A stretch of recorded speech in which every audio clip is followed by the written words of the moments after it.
Halo, salam adik-adik. Oke adik-adik, kita mau memuji menyembah Tuhan. Siapa yang di sini udah siap memuji Tuhan? Coba angkat tangannya.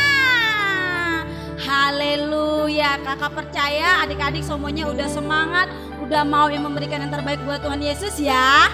Adik-adik, kakak undang semuanya bangkit berdiri. Kita mau menyembah Tuhan Yesus, kita mau menyenangkan Tuhan Yesus. Kita naikkan pujian I love you Jesus. Pakai gerakan semua ya adik-adik ya.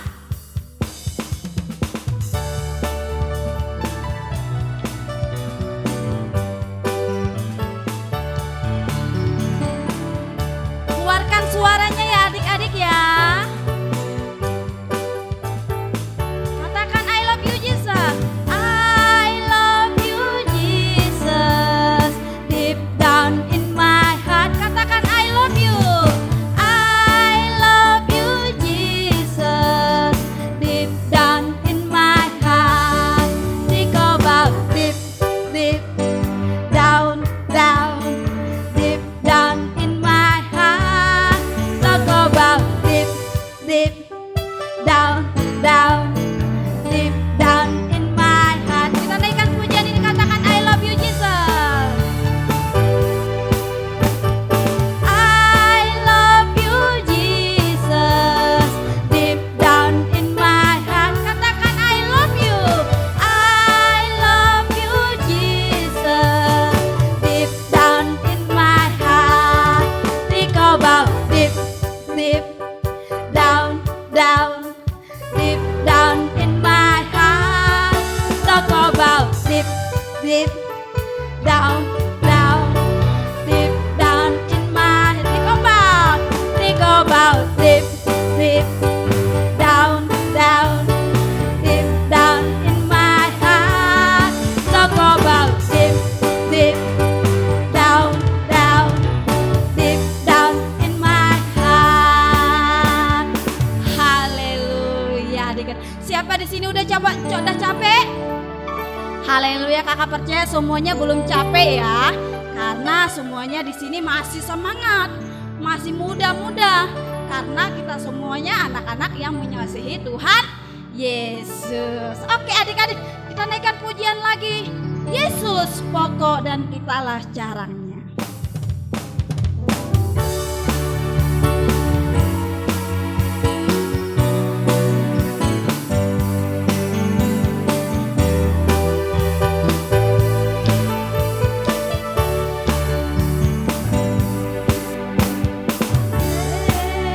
Yesus pokok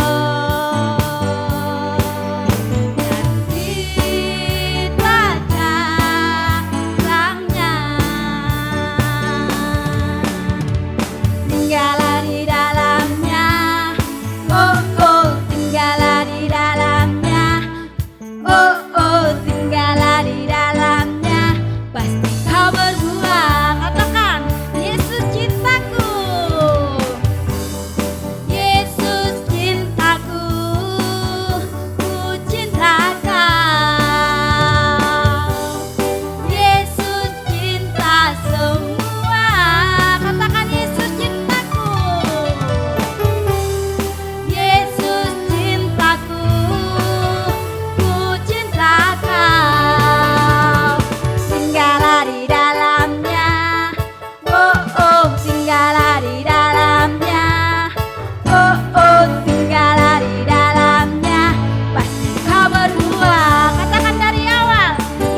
mengatakan bahwa kita harus tinggal di dalam Yesus supaya kita berbuah lebat. Haleluya. Oke adik-adik, sebelum itu kita akan membaca Mazmur 91. Mazmur 91 ayat 1 sampai 16. Dalam lindungan Allah, orang yang duduk dalam lindungan yang maha tinggi dan bermalam dalam naungan yang maha kuasa akan berkata kepada Tuhan, tempat perlindunganku dan kubu pertahananku, Allahku yang kupercayai.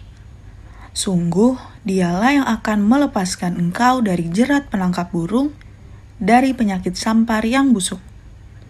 Dengan kepaknya ia akan menudungi engkau, di bawah sayapnya engkau akan berlindung, kesetiaannya ialah perisai dan pagar tembok.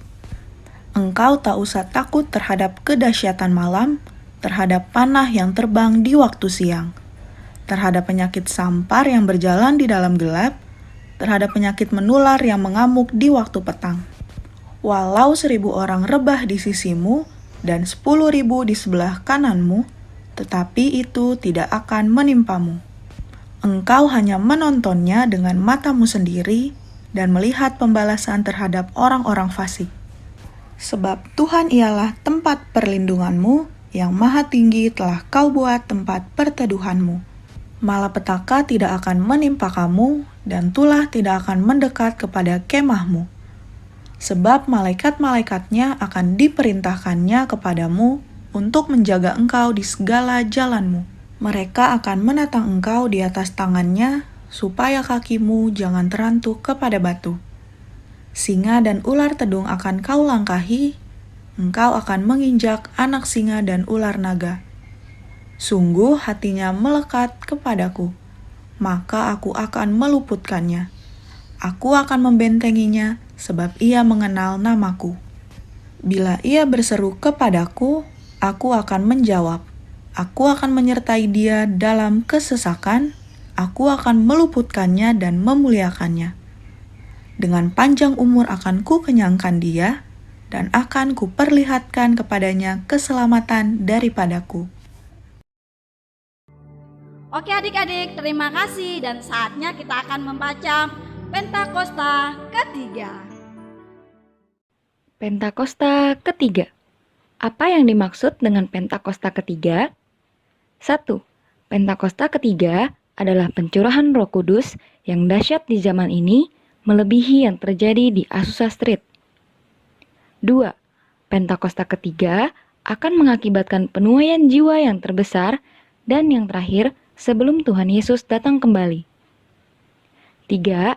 Pentakosta ketiga akan membangkitkan generasi Yeremia, yaitu anak-anak muda yang dipenuhi Roh Kudus, cinta mati-matian kepada Tuhan Yesus, tidak kompromi terhadap dosa, dan akan bergerak untuk memenangkan jiwa. 4. Pentakosta ketiga lahir di Indonesia dan bergerak ke bangsa-bangsa. Gerakan ini dari timur ke barat dan akan kembali ke Yerusalem. 5. Pentakosta ketiga akan memberikan kuasa untuk menyelesaikan amanat agung, dan setelah itu Tuhan Yesus datang kembali. Oke adik-adik, terima kasih sudah membaca Pentakosta ketiga. Nah, saatnya kita akan mendengarkan firman Tuhan. Sebelum itu kita naikkan pujian menyenangkanmu. Kita mau sama-sama naikkan pujian ini adik-adik. Biarlah hidup kita selalu menyenangkan hati Tuhan. Terima kasih Tuhan Yesus. Haleluya. Tuhan, ku mau menyenangkan-Mu. Tuhan, bentuklah hati ini jadi bejana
Adik-adik tundukkan kepalanya.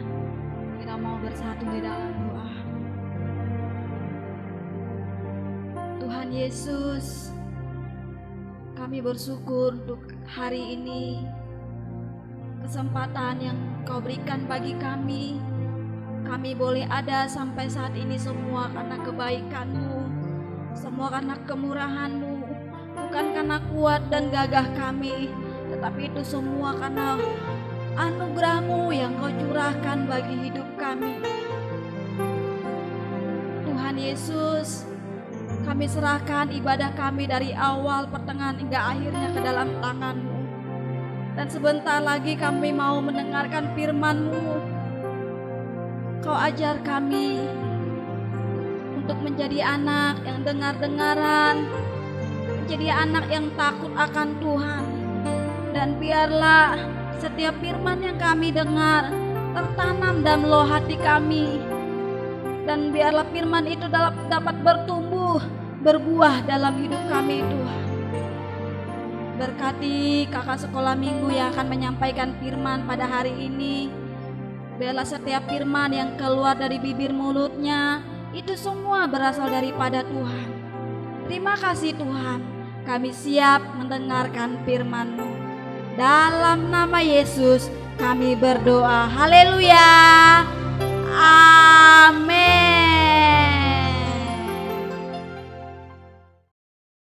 Shalom adik-adik, tiba saatnya kita akan mendengarkan firman Tuhan. Yuk disiapkan Alkitabnya dan buku catatannya ya.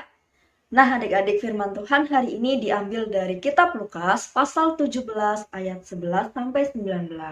Ya, di dalam kitab ini kita mau mendengarkan cerita tentang 10 orang kusta. Jadi zaman dahulu adik-adik, kalau orang yang kena sakit kusta, ya itu adalah suatu penyakit yang sangat menjijikan ya. Sehingga orang-orang itu akan mengucilkan orang yang kena sakit kusta.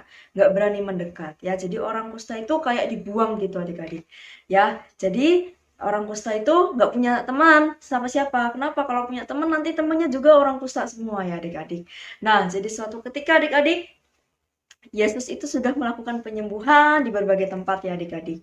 Tiba saatnya Yesus itu mau ke Yerusalem, tapi dia lewat suatu desa nih. Nah, di dalam suatu desa itu ada 10 orang kusta. Ya, waktu dia mendengar, ada Yesus lewat gitu ya. Dia lari, mereka lari. Waktu mereka lari, tapi mereka juga nggak berani mendekat ya adik-adik. Jadi dari jauh mereka memanggil, Yesus, Guru, sembuhkanlah saya, gitu ya. Sembuhkanlah kami, gitu ya. Nah, saat itu juga Yesus melihat mereka. Ya, saat melihat mereka, tentunya Yesus punya hati yang belas kasihan ya adik-adik ya. Yesus cuma bilang begini adik-adik, pergilah kepada imam-imam dan perlihatkanlah dirimu. Ya, jadi kalau orang kusta ini dinyatakan sembuh, mereka itu harus lapor nih sama yang namanya imam. Untuk apa? Untuk membuktikan, oh iya dia sudah sembuh dari kusta. Jadi orang yang kusta ini kalau dinyatakan sembuh, dia boleh ketemu lagi sama keluarganya ya. Jadi saat mereka berlari menuju ke imam, ya seketika itu juga semua penyakit kustanya itu hilang adik-adik ya. Bayangin ya, orang yang punya penyakit menjijikan ya, gitu ya. Terus tiba-tiba saat mereka berlari semuanya hilang seketika gitu ya, suatu mukjizat yang luar biasa ya. Nah, tapi adik-adik, ada satu orang kusta yang waktu dia sadar dirinya sembuh ya, kusta saya hilang gitu ya, dia sadar, dia balik lagi ke Tuhan Yesus. Untuk apa? Untuk memuliakan Tuhan dan untuk mengucapkan terima kasih.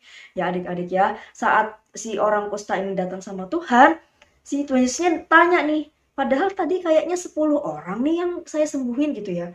Kok cuma satu yang balik gitu ya. Nah, tapi Yesus akhirnya berbicara sama orang kusta yang satu tadi ya, bahwa ternyata imanmu yang menyelamatkan kamu. Kayak adik-adik ya, dari firman Tuhan hari ini, apa sih yang mau kita pelajari adik-adik? Yang pertama adalah saat kita menerima penyembuhan, saat kita menerima mukjizat dari Tuhan, saat kita menerima berkat apapun dari Tuhan, marilah kita sama-sama memuliakan Tuhan. Yang memuliakan Tuhan dengan apa? Ya dengan mengucap syukur tentunya dong, dengan mengucapkan terima kasih tentunya dong, ya enggak? Kemudian menjaga diri kita ya, untuk kita selalu dekat sama Tuhan. Itu adalah ciri-ciri orang yang memuliakan Tuhan. Seperti satu orang kusta tadi, yang waktu dia sadar bahwa dia telah disembuhkan, dia langsung kembali sama Tuhan. ya, bukan melupakan Tuhan. Nah, yang kedua adik-adik, bahwa mukjizat itu biasa banget adik-adik. Tapi yang luar biasa itu adalah Tuhan Yesus. Ya, jadi jangan sampai salah paham nih. Wah, aku mau ikut Tuhan Yesus karena aku mau terima berkatnya aja. Nggak boleh adik-adik ya. Kita ikut Tuhan Yesus karena Tuhan Yesus yang luar biasa. Tuhan Yesus adalah Tuhan yang dahsyat. Jadi adik-adik, ya, kakak ingatkan sekali lagi ada dua hal yang kita pelajari hari ini dari satu orang kusta yang sudah kita dengar ya. Yang pertama tadi waktu kita menerima berkat, waktu kita menerima kesembuhan, waktu kita menerima mukjizat, marilah kita sama-sama memuliakan Tuhan dengan cara mengucap syukur, ya kan? Mengucapkan terima kasih sama Tuhan, gitu ya. Nah, Kak, kapan Kak kita bisa mengucapkan terima kasih, kita bisa mengucapkan syukur? Gampang banget adik-adik ya, saat kita bangun pagi, kita berdoa, Tuhan Yesus terima kasih ya karena Tuhan masih memberikan nafas hidup buat saya. Waktu tadi kita sama-sama menyembah, ya adik-adik diajarin juga katakan Tuhan Yesus baik, Tuhan Yesus sangat baik, terima kasih Tuhan. Jadi adik-adik saat mengucap syukur itu banyak ya dilakukan dengan banyak hal ya. Salah satunya adalah dengan melakukan pujian kita dan melakukan terima kasih Tuhan saat kita berdoa.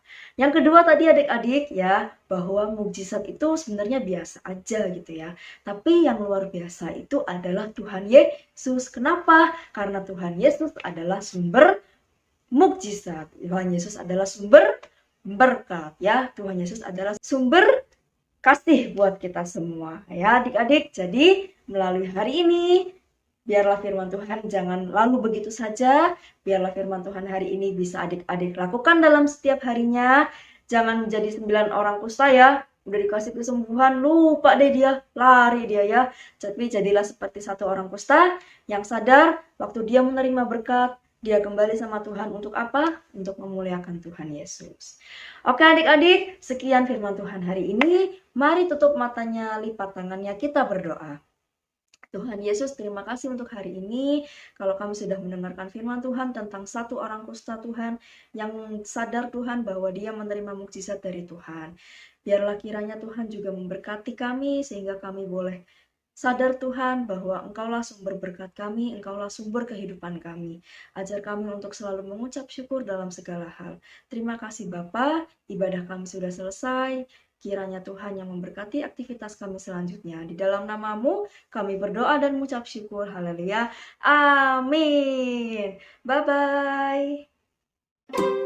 Oke adik-adik, ibadah kita sudah selesai. Terima kasih sudah beribadah hari ini. Jangan lupa minggu depan ibadah lagi ya. Selamat hari Minggu.